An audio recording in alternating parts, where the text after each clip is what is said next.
Tonight, Canada fires back. Canada must respond. And today we are. New counter tariffs on the U.S. and a pledge to help businesses as the trade war impact hits Waterloo Region. The Canadian textile industry at large is impacted by this tariff. And beyond.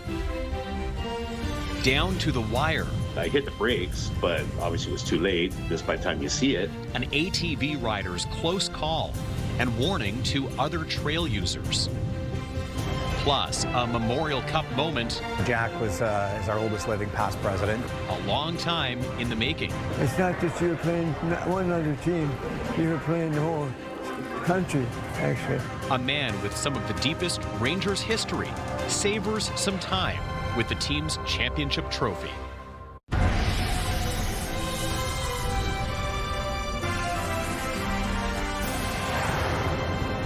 Good evening. As promised, Canada is hitting back. The federal government responded to U.S. President Donald Trump's 50% tariffs today with dollar-for-dollar counter tariffs, effective September 8th.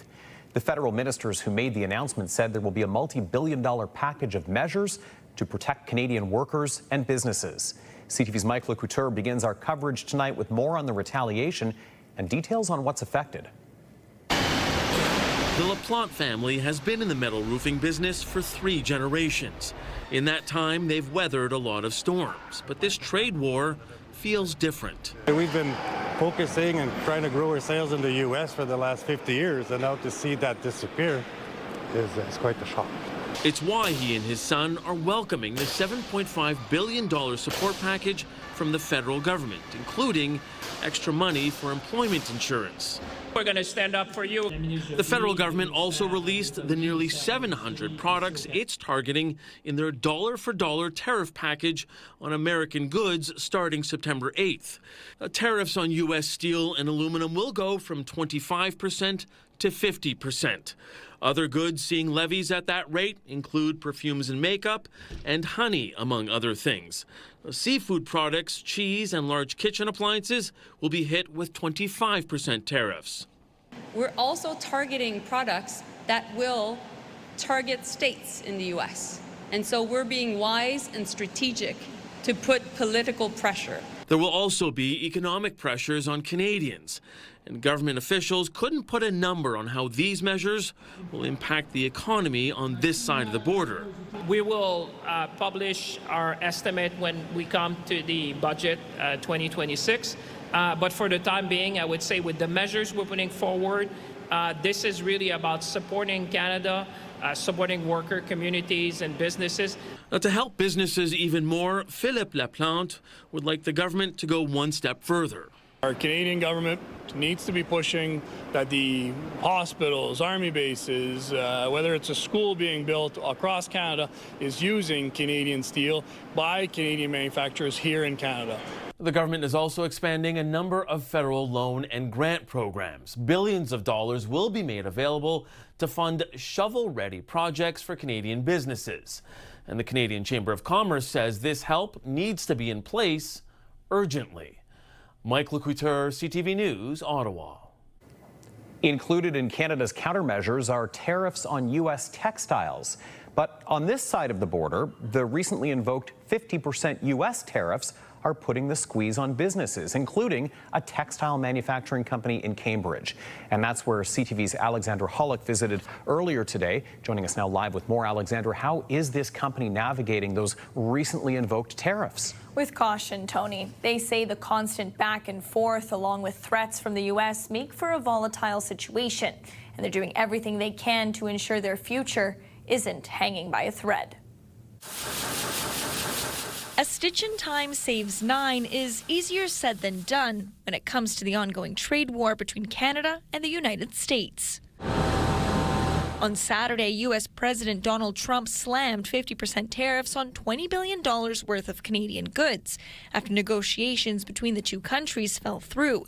In the mix are materials made here at MW Canada in Cambridge. We are a manufacturer of fabrics for a variety of different end uses, from window covering fabrics to healthcare to filtration. As the company filters through the details of the tax on textiles, They say some products are covered while others are not, leaving them to try and find a solution for customers. Until ideally some sort of durable long-term agreement is reached between the two countries. The new targeted tariffs spinning a tale of bad news for Canadian businesses and their employees. I do anticipate that in the longer run, if these tariffs hold, that there will be businesses that will, entire sectors that will cease to exist in Canada simply because they cannot survive on the strength of the domestic market alone. Azim Isaji is an economics professor at Wilfrid Laurier University. He says manufacturing companies must take advantage of grants and supports from the federal government and look to diversify their markets. It was very convenient for Canada. It was a massive edge that we had access to the largest market in the world. If that's not going to be open to us, well, we have to adapt, right? But everything takes time. You can't replace the world's biggest market overnight. And as for Trump's latest threat, a 50% tariff hike on Canadian autos and steel come January 1st, Isaje says Waterloo Region could be hit hard. He also says rather than hoping the tariffs won't take effect, we should be taking the threat seriously and preparing for what could come in the new year. Tony. Alexandra, thank you. CTV's Alexandra Hollick with the latest on the local impact. And time now for a first check on the weather. Let's head over to Ashley Bacon for the full story in studio, or at least a preview of the full story. Wow, nice little treat this afternoon. Did it ever get hot quickly today? What a 180 from yesterday, Tony. You know, we started in a cool day, almost felt like fall yesterday, but today summer made a return. Believe it or not, temperature-wise, not too much warmer than we saw yesterday. The big difference was having that sun in full force. It really made it feel a lot warmer out there. And as we turn our attention to our radar just behind me here, you can see, unlike yesterday where there were spotted showers all around Waterloo Region, all around southwestern Ontario, today things relatively clear. We've got a bit of cloud cover here and there, but overall conditions far more improved than they were yesterday. As we take a look at what's happening right now, it's 24 degrees out there, a light west by northwest wind of 15 kilometers an hour, so a nice little breeze out there, not too bad. And here's a look at what temperatures are throughout southwestern Ontario. Definitely warmer than yesterday. There was around the mid-teens to early little low 20s yesterday, but today more or less mid-20s range throughout southwestern Ontario. So temperature-wise, Tony, things definitely heating up, and the good news is it looks like although tomorrow was supposed to be cloudy, the sun might actually make an appearance. All right, Ash, thank you so much. We'll talk to you for the rest of the story shortly. A day after trading insults across the border with the U.S. president, the premier was back at Queen's Park today. Doug Ford was speaking to Americans on U.S. network television in a series of interviews, making the case for Canada amid the trade war. Here's CTV's Siobhan Morris. A day after an invitation from the premier to the U.S. president. I have a lot of real estate on my ass, so he has a lot of room to kiss my ass. And a news conference littered with insults. I don't respond to a dictator like President Trump, the king of bankruptcies. This guy's a loser. I have more courage, more brains in my baby toe than he has in his whole body. Not at all. Today, Premier Doug Ford quieter in the halls of Queen's Park, making the case against tariffs on American TV. We're the #1 customer to 17 states, #2 to 12 others. I'd rather make a great deal and support the American people, support the Canadians. The shift in tone after Donald Trump targeted the province, musing online about renaming Lake Ontario to Lake of America and about pulling back on doing business with Ontario. Why have you all of a sudden sort of chilled out here? Well, you know something, he can throw them as much as I can. It's just not worth fighting back and forth and all the rhetoric. On this, opposition parties agree with the premier. This is not WWE SmackDown. That's not going to feed families. That's not going to protect jobs. The NDP leader says the goal shouldn't be to land the best insult. This is about actually doing what we can do here in the province of Ontario. Like making sure governments are really prioritizing Ontario products and services and reviewing existing contracts. WSIB jobs going to Iron Mountain in the United States. ODSP jobs being privatized with an American firm. The premier has rejected calls from the opposition to bring the legislature back early. The return set for late October. And that report from CTV's Siobhan Morris at Queen's Park. Well, President Trump is once again drumming up rhetoric of Canada as the 51st state, this time, as you heard in that story, threatening to rename Lake Ontario Lake America. CTV's Beth McDonnell has more. This is Lake Ontario, and it's been called Lake Ontario for as long as anyone alive can remember. For many, U.S. President Donald Trump's threat to change the name to Lake America is an empty one. He tried to name the Gulf of Mexico as the Gulf of America. That didn't go very far. It's not what he names it or what somebody puts on their Google map. It's what we think here. Once again, he hasn't given this any thought whatsoever, and that's the way he speaks. And I don't think it's going to go anywhere. People appear unfazed that Trump's words amid the trade feud are a threat to Canadian sovereignty. They're annoying, they're disrespectful, but I mean, he doesn't really see us as being a country. Again, he's entitled to his opinion. And proof's in the pudding. He's trying to take us over economically. Again, he's entitled to his opinion. If the American people decide to follow him in terms of his delusions, now we have a bigger problem. I'm reminded of the words of my grandmother that said, you can't expect more from a pig than a grunt. This is what he does. This is who he is. We should give it all the attention we feel it deserves, which is none. Even some kids think it's a bad idea. Not good. No. But it's in Ontario, not America. In fact, Lake Ontario's waters are shared between the United States and Canada.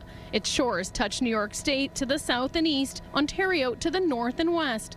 The name Lake Ontario predates the United States and Canada as countries. It was used by Indigenous people and is often translated as Great Lake or Beautiful Water. Also unsupportive of a name change, this man from New York. To me, it's a display of power that don't need to be displayed. To me, it's just leave it the way it is. Everybody's happy. Why change? As absurd as Lake America sounds to some, it is making waves on people's emotions. Trying to remain calm, not get too heated about it, but it is frustrating. It's the same thing like the Gulf of Mexico, and he wanted to change it to the Gulf of America. It's ridiculous. And what do you call it now? If you're referring to that body of water, what do you call it? The Gulf of Mexico. I call it the Gulf of America. Giving them resolve to keep calling Lake Ontario, Lake Ontario. CTV's Beth McDonnell reporting. And also making news tonight, country music lovers around the world are processing the news that Dolly Parton has died. The legendary musician and philanthropist rose to stardom as a singer and performer, but will be remembered for so much more. Her songwriting, her acting, her larger-than-life career, and her smile. CTV's Geneviève Beauchemin reports. With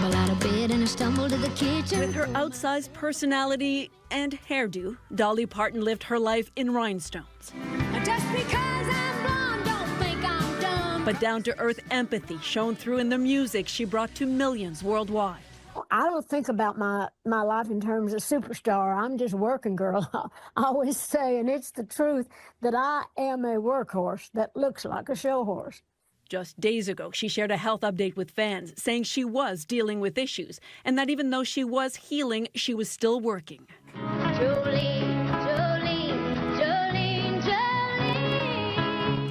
Dolly Parton often said, as she did in song, that she was a country girl's version of glamour. She rose from poverty, the fourth of 12 children, her mother making clothes from rags, to riches, attaining glittering country music stardom and crossing genres.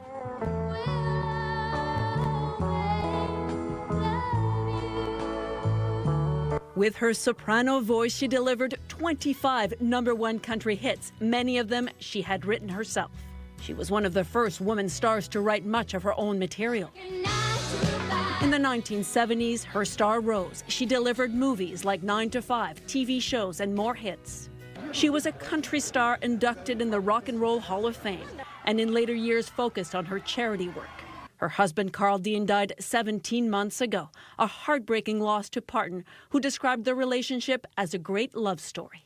Dolly Parton's nephew announced her death, as was her wish. She wants to rest in a beautiful bed of plush cotton because after a life wearing heavy rhinestones, she finally deserves to be comfortable and have some rest. Jolene. Parton once said she hoped people would see her brains beneath her hair, her heart beneath her chest. But many also say it was her humanity that touched so many, and that her legacy is far more than her music. She was 80 years old. Geneviève Beauchemin, CTV News, Montreal. A legend lost. Well, Well, we have much more coming up on CTV News at 6, including the rising popularity of pickleball taking center stage in downtown Kitchener. CTV's Colton Weens has more on an event that's serving as both a showcase and an important fundraiser. A cool, comfortable night ahead, but it looks like another round of rain might be on the way later in the week. Those details with your long-range forecast coming up. Download the CTV News app and stay on top of local stories as they unfold. We go to a dramatic scene unfolding. Customize your feed and watch live wherever you are. CTVKitchener.ca, your home for news.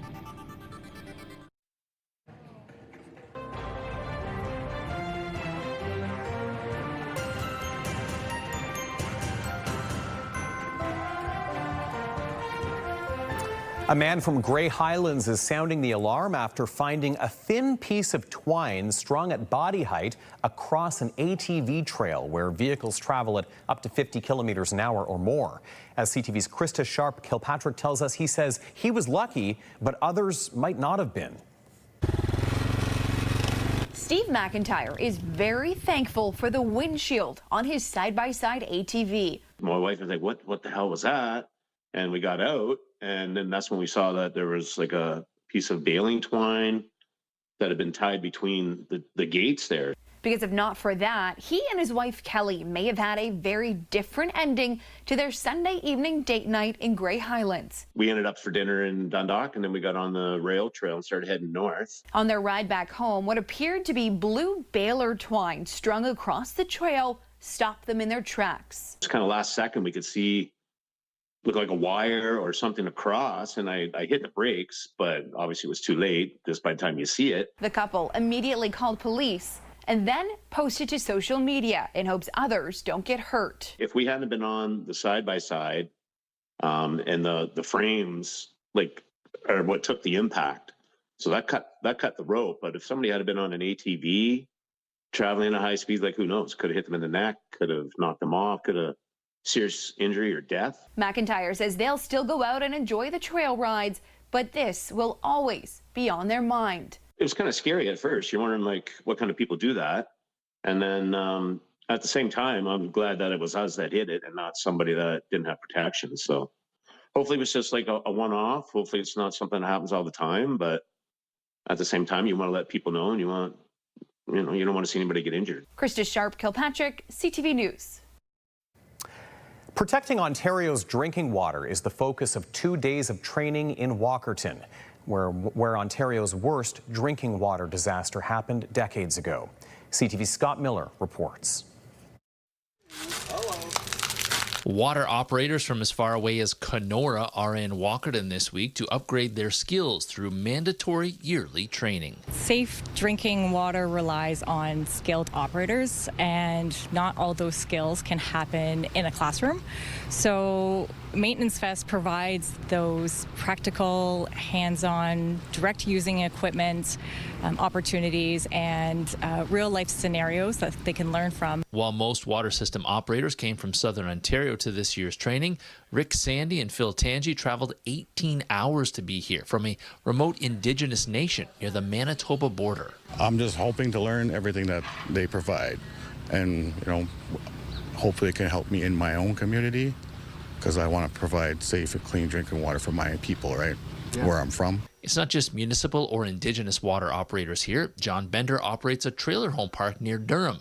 He had to get a water operator license 20 years ago and needs yearly training to keep that license. And then I learned that it's not so much about trying to put me in jail as it is to educate and finding a group of people who will help me provide clean water to my tenants. Bender is one of 68 participants learning about everything to do with water at the 13th year of Maintenance Fest today and tomorrow in Walkerton.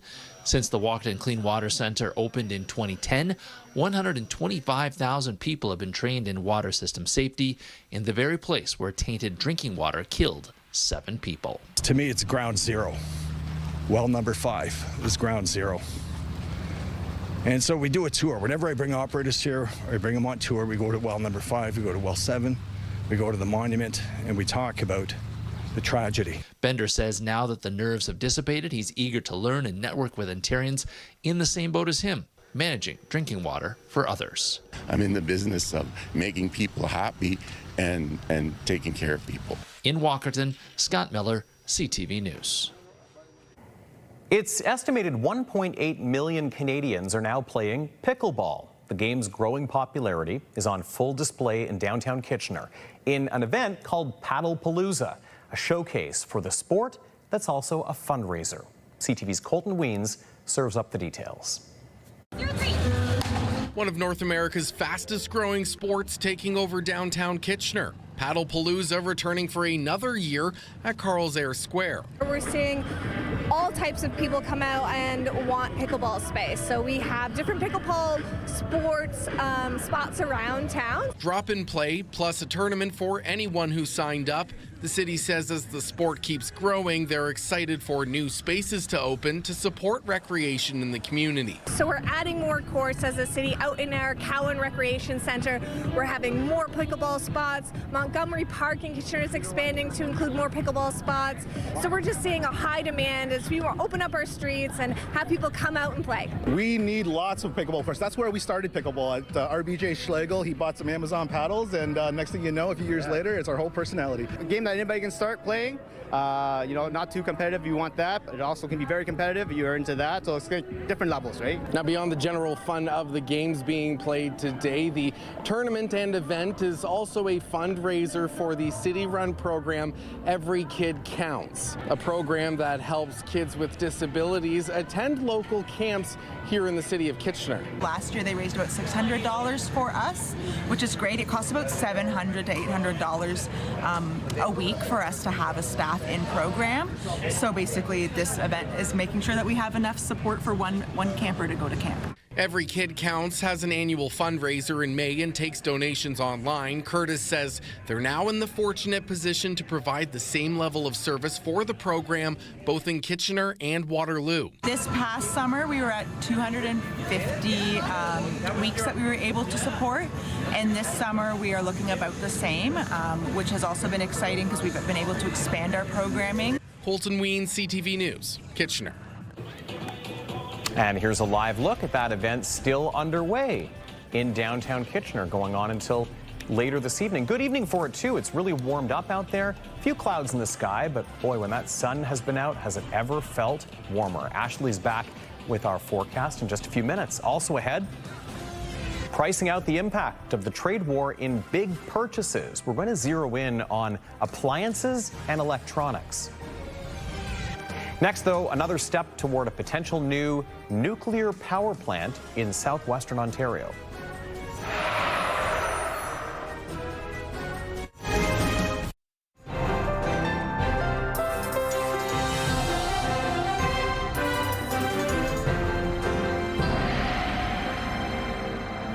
Ashley's here with our forecast, and you made a good point earlier, and I said, boy, was it ever hot this afternoon. It actually just felt a lot warmer because of how the sun was hitting us after a couple of days of cool, breezy, overcast conditions. Absolutely. Our peak temperature yesterday was 20. Here today is 23. So not incredibly higher, no, but it made all the difference. Massive difference. And it just yesterday morning, it wasn't even consistent rainfall. It was almost like misting. And I find when it's like that, just add a little bit of wind and it feels like 5 degrees cooler than it should. Yesterday was the kind of day where you didn't quite know whether to leave your windshield wipers on intermittent or turn them off. A lot of flicking on and off on the way in. Absolutely. Also layers, you know, you needed a light jacket or in the morning at least. And then by the afternoon, it was sort of warm enough, but not for long. Boy, we're just all over the map with our weather this week. The great news is summer made a return today. Perfect for some pickleball. Let's head out downtown. Oh my goodness, I can't even speak. Downtown Kitchener tonight. You can see right by City Hall there. Beautiful skies above. A little bit of cloud cover, mix of sun and cloud, but I'm sure everyone who's actually playing pickleball right now appreciates a bit of relief from the sun with a bit of cloud cover, because it is, as Tony mentioned, quite warm with that sun hitting you. A high UV index once again today. So if you are spending some time outdoors, even in the evening hours, make sure to use some sunscreen. Let's take a look at our futurecast, because we are seeing some cloud cover right now.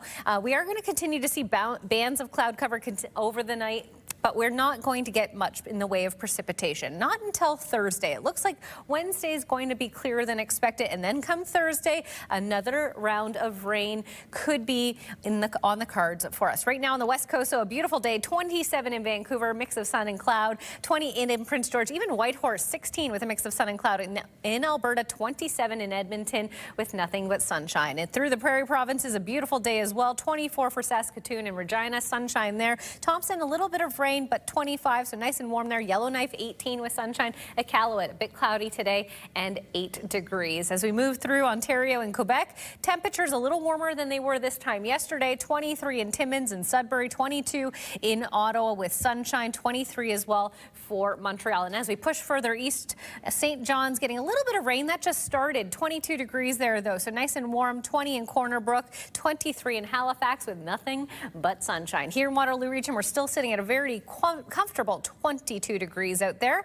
Overnight dipping down to around 11. Partly cloudy conditions, so perfect if you wanted to head out and maybe do some stargazing overnight. Tomorrow, 26 is the expected daytime high with a southerly wind of 20 kilometers an hour. So tomorrow should feel quite warm at times when that sun comes out. And as a reminder, we should be around 23 for this time of year and 12 for an overnight low. So we're sitting perfectly where we should be for this time of year. Sun setting now at 8:10 p.m. So get out and enjoy it. Here's your first look at your 7-day forecast starting in Waterloo Region. Showers continuing through Thursday, a high of 24, but then the sun makes a return just in time for Friday, Saturday. And Tony, I know you like those low 20s, 22 for Saturday and 7 as an overnight low. So very comfortable when it comes to sleeping come Friday night. And in Lambton, Kent, Essex, a mix of sun and cloud tomorrow, 28, cloudy for Thursday and 27, with a beautiful start to the weekend, sunny and 25 for Friday and 27 on Saturday. Lastly, in southern Georgian Bay, a chance for showers tomorrow and Thursday, 25 tomorrow, 21 on Thursday, but then the weekend shaping up to be beautiful. Friday, a little cooler, 20 degrees as a daytime high, 7 as an overnight low, but bouncing back for Saturday at 24. Okay, let's look at today's Weather Watcher picture sent in from Melissa, who snapped this storm picture over the weekend in Ipperwash. Those clouds, definitely a little scary, Tony. Especially over the lake like that. Absolutely, but a beautiful capture, and it's hard to see them on screen, but there's some, I believe, seagulls as well in the foreground there. Beautiful, beautiful shot. So that's a great shot. Yeah, and you know, I was going to make a remark about that 7-degree overnight low, but I don't mind that because that means the evenings are going to be around that cool spot that I like, you know, 12, Tony's 13, a fall 11. guy. I do like fall. Yeah, I like it when there's just a bit of chill in the air. But just enough for a light jacket. I did appreciate today, though. I will say that much. Yes, I need a few more weeks of this. Yeah, we do. Thanks, Ash. Thanks, Tony. The province has taken the next step toward a potential nuclear power plant south of Sarnia, right on the doorstep of the U.S. border. That plant could potentially generate thousands of jobs. CTV's Sean Irvin reports. We're up against a very real threat in this country.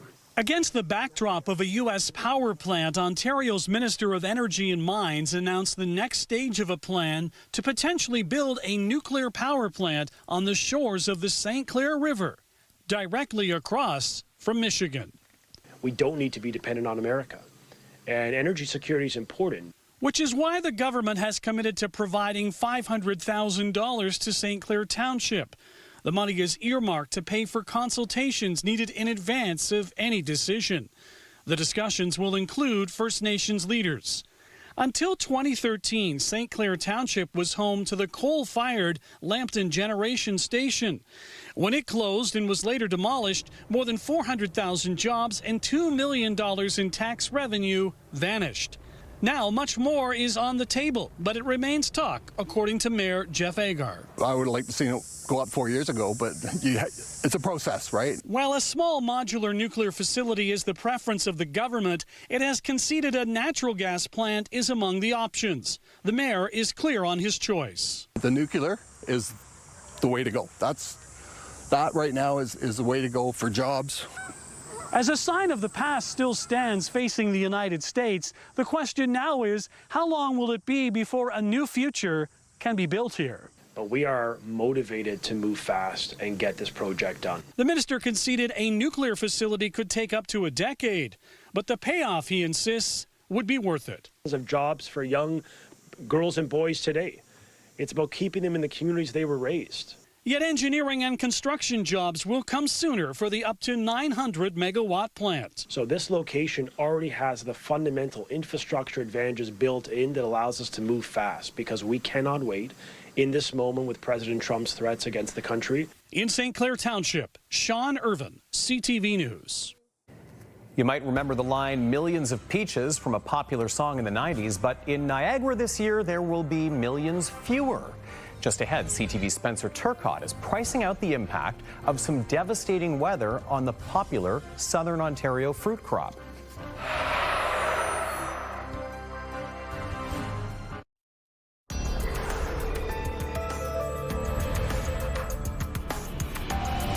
Post-secondary students in Ontario are preparing to take on more debt as the new school year approaches.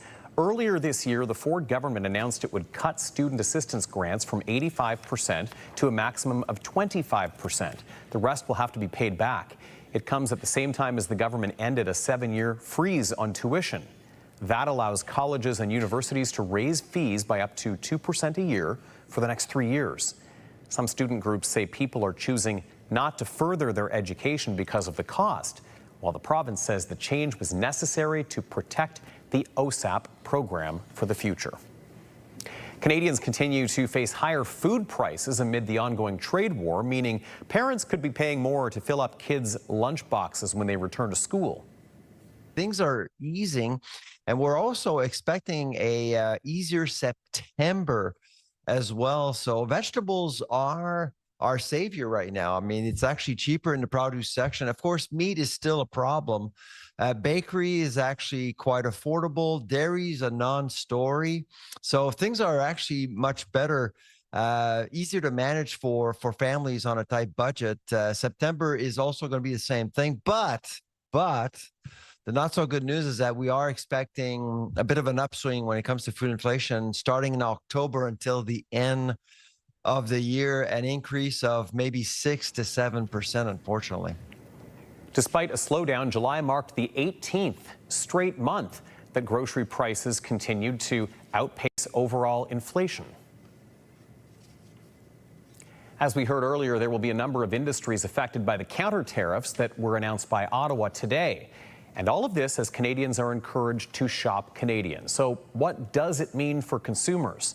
CTV's Heather Wright has been looking into that for us. Among the products soon to be hit with a 50% reciprocal tariff are many that are sold here at Brentview Electronics. It is going to be, without using a bad term, a horror show for us going forward while everybody is up in the air on what's happening today, tomorrow, next week. The family business sells TVs and speakers and does wiring and installations.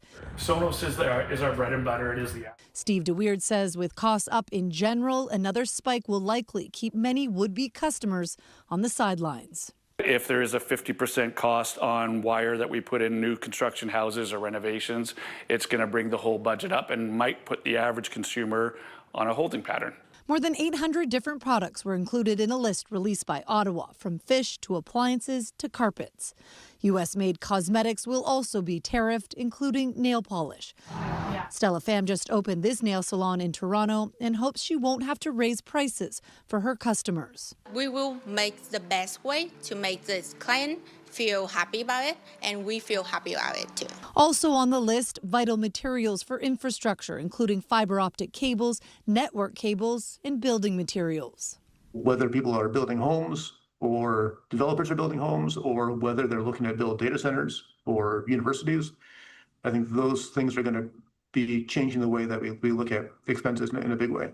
Many businesses say they are trying to prepare as much as possible, but in this environment full of uncertainty, it is hard to predict how this situation might unfold.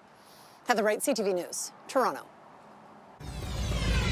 And time now to recap our top stories. Heather Senerin joining us in studio tonight with all the details. And Heather, we're going to start, of course, the latest on the trade war, new Canadian counter tariffs, but also reaction to those recently imposed U.S. tariffs. And those new tariffs are hitting close to home, Tony, and it is putting the squeeze on local manufacturers like MW Canada in Cambridge as the textile company navigates export uncertainty. They say some products are covered and some aren't, and they're hoping to find a solution for customers. Meantime, an economic expert warns businesses must adapt to survive the cross-border trade war.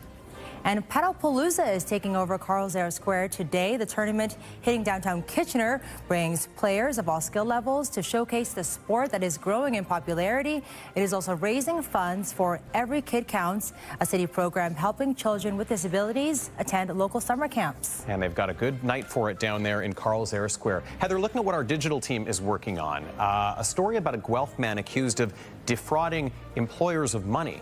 $200,000, Tony. A 41-year-old was arrested and charged by Guelph police. The charges stem from a lengthy investigation that started in April 2024. Police say they were contacted by management at a Guelph hospitality business after they suspected the suspected fraudulent activity went down. For more information on this story, you can scan the QR code on the bottom left of your screen to get the story on our CTV News app or to download the app right now. You can also visit our website, ctvnewskitchener.ca. Tony. Okay, Heather, thank you. Heather Senerin in studio with a look at our top stories tonight. Well, peaches are plentiful in grocery stores right now, but that may not be the case next year. Heavy rain devastated orchards in Niagara earlier this month. And as CTV's Spencer Turcotte tells us, it could drive up the price for some fruit. Some of you are probably wondering how the peach crop's doing. Well, I'm just going to give you a little crop update here. More than 30 centimeters of rain hit the Niagara region between the end of July and early August, flooding farms, orchards, vineyards, and even homes. Yeah, our peaches are getting flooded too. A devastating blow considering how many peaches sold in Canada are grown in the area. I would say about 80% of the peaches are grown in the Niagara region. This professor of tree fruit breeding at the University of Guelph and Vineland Research Station considered the rain historic. In my 25 years, I have not seen this kind of rainfall. Because peaches grow on trees which are shallow rooted, the pooling water suffocated them. When that root is completely cut off from oxygen due to flooding, that will start the effect pretty quickly. Other tender fruits could be in jeopardy too, like plums and cherries. Some trees have already died from the flooding, meaning next year's crops could be in trouble. If these trees don't get back, which is very unlikely based on what we see in some spots, they won't get back and we won't be getting enough fruits next year. So peaches could be pricier and harder to come by.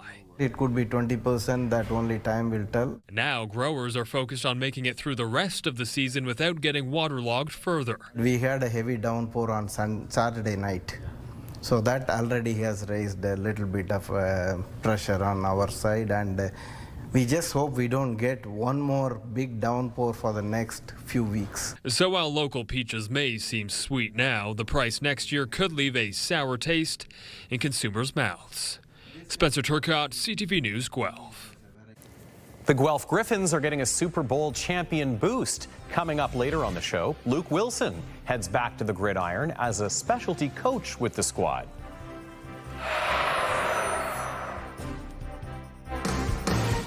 When you see it happen, send it to CTV News. Text 10400 from your screen to ours. Text 10400.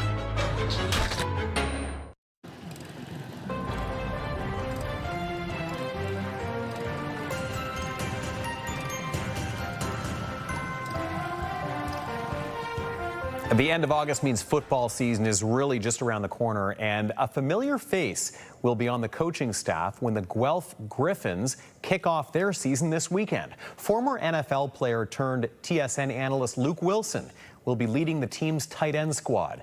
CTV's Karis Mapp has more on his plans for the team. Second down, Wilson throwing. He's got a man wide open. It's Wilson. Touchdown, Seattle. From his 8 years as a tight end in the NFL to the gridiron in Guelph, Super Bowl champion Luke Wilson is returning to the field as a special coach with the University of Guelph Griffins. Tight ends, H-backs, fullbacks, very similar position to what I played in the NFL. So I've been able to kind of help that out and help a little bit in the run game.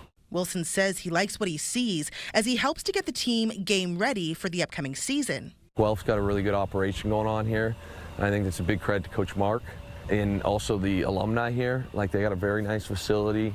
They got a lot of great things happen at this school. He says he's planning to make an impact by throwing it back to the basics. But the tight end position, I've seen a lot. So just being able to kind of, little technique things here and there, but also schematically, things that help me. And Wilson knows a thing or two about winning. Your Seahawks, Super Bowl 48 champions. As a member of the Super Bowl 48 champion Seattle Seahawks, he says he's planning to share some of his experience about not only the physical aspects of the game, but the mental side as well. Even from a sports psychology, just being able to take some of the things I've learned from the mental side, a lot of it on the X and O side. Obviously, that's a much different level than this, but just kind of introduce them to some of those ideas I think will really help. Outside of coaching, the Windsor area native is also an NFL analyst for TSN and a podcast host. He hopes to drive home the concept of self-motivation to help his players on and off the field. You can have a rah-rah coach or a quiet coach, but at the end of the day, you control your own destiny. The Griffins' first game this season is Saturday against the Laurier Golden Hawks, a rematch of last year's Ontario University Association semifinal. Marshall McCray scrambles, leaps into the end zone. They're obviously a tremendous program. They've done a lot of great things over the past decade. Do I think we're ready? Absolutely. And I expect this Saturday to be an extremely physical contest. And that contest will kick off at 6 p.m. at Waterloo's University Stadium. Karis Mapp, CTV News, Guelph. Well, Ash, that report from Karis already making me think of the cool nights that come with football season, but we've got a little more summer to go yet. You got it, Tony. And you know what? If you're heading out to play a little bit of football tomorrow, you're definitely going to need some water. It's going to be a warm one. Those details after this. Coming up on CTV tonight, start your night off with E-Talk, followed by The Big Bang Theory, Jeopardy Masters at 8, The Amazing Race Canada at 9, and cap your night off with Password at 10. Tonight, Canada counters punishing U.S. tariffs. Canada must respond, and today we are. We'll always call it Lake Ontario. Plus, the reaction after Trump floats a new threat. Later on CTV National News and watch on Crave. KW's #1 hit music station has a new home, 99.5 Virgin Radio.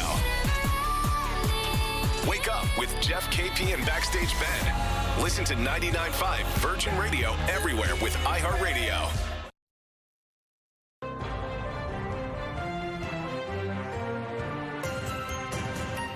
Ashley's back with our wake up weather, and I was talking about football weather before we went to break. Those days when you're layering up in the fall. We're not quite there yet, but we have a bit of a taste of that coming up overnight soon. That's right. We're dipping down to around 7 degrees. 7. Friday into Saturday, so it will be a chilly evening, but great night for maybe a backyard barbecue, or if you are lucky enough to be around a fire pit, a little bonfire would be lovely. Just not a late night swim in the pool, maybe at 7 degrees. Why not? The water's probably warm. Probably. Yeah. So no, it's going to be beautiful, and the great news is tomorrow is going to be just as beautiful as today. As we take a look at what we're waking up to, already 20 degrees by 10 a.m. with a mix of sun and cloud, and we should see those conditions throughout the day. Potentially a little more cloud cover as we get nearer to the evening hours, as rain looks like it could make its way to our region come Thursday. Okay, well, keep an eye on the sky. And finally for us tonight, the Kitchener Rangers brought the ultimate piece of junior hockey hardware, the Memorial Cup, straight to the room of their oldest living past president. Jack Davidson, who's in his 90s, was decked out in Rangers gear for the occasion, and so was his family. The team's chief operating officer made the special delivery to the Waterloo long-term care home. CTV's Heather Centerin has the touching reunion. Jack Davidson has his hands on a piece of history, the Memorial Cup. And this year it went to the Kitchener Rangers for the 3rd time in franchise history. The other 2 times he was actually there when they did win it. Jack says he's been waiting for another win. It was always too long getting here. It's a team Jack knows a thing or two about. Pretty much all Rangers, all his life. Jack is the last living past president of the Rangers. He was president for 2 years in 1978 and director before that when the team started in '63. Rangers history and tradition is super important to our franchise. Now he's reminiscing about his favorite team at the tender age of... How 82? Who's 82? Me. No, you're not 82. You're 95. Oh, I'm only 95. He says this year their win was written in the stars. It's not that you're playing one other team, you're playing the whole country, actually. Jack watched the big win on TV. He sat up in bed and looked right at the TV and says, "Is this the final game?" And my brother said, "Yes, this is the Memorial Cup game." And hasn't stopped raving about it since. He would just get pretty much jacked. Goes with the name. Jack's family happy to support him on this special day. Just a very good bunch of nice people. He's the one that introduced me to the Rangers, took me to my first game. This stop a must on the ongoing tour to bring the cup right to fans. Our fan base gave us that extra energy that we needed to win games, and to share it with people is something that we have a responsibility. From his past president ring that he still rocks to his decked out room, there's no bigger Rangers fan than Jack. The memory isn't that great. I'm thinking he might remember this. Heather Centerin, CTV News Kitchener. Great story from Heather. And Jack, hello from all of us. Yes. Thanks for taking a few moments with us. By the way, there is the person we were looking for. Do you remember when we were live on location? I was trying to find someone who could remember both of the Mem Cup wins. We just had to find Jack. In the 80s and in 2003. And Jack, we have found you. So thank you for sharing that moment with us. What a big deal to be able to get your hands on that trophy after seeing that entire arc. At 95 years, you know, I hope you enjoyed every second with that trophy once again. Big moment. That's our time. We'll see you tonight at 11:30. Have a good night.